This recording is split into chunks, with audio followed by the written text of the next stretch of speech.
High, আমি প্রিয়া। বর্তমানে চাকরি সূত্রে অরুণাচলে পোস্টেড আছি। খুব স্বাভাবিক 10 to 6 অফিস জীবন, আর তারপর ঘরের কাজ, এতে ব্যস্ত থাকি। স্কুল লাইফ থেকে মোটামুটি ইন্ট্রোভার্ট ছিলাম, তবে ফ্রেন্ড সার্কেলে ওপেন থাকতে পছন্দ করতাম। বাড়ি থেকে দূরে কখনো একা আমার বিশেষভাবে থাকা হয়নি। যখন প্রথম এসেছিলাম এখানে, তখন 1 থেকে 2 মাস হবে পুরোপুরি অগোছালো ছিল। সামলে উঠতে পারছিলাম না। কিভাবে একা থাকতে হয় সেটাই বুঝতে পারছিলাম না।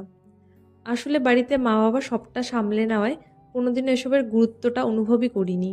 সেই রুমে একা ঘুমোতে ভয় পেতাম, তার থেকে বাইরের রাজ্যে একা থাকা সবটাই মেজর চেঞ্জ লাইফের।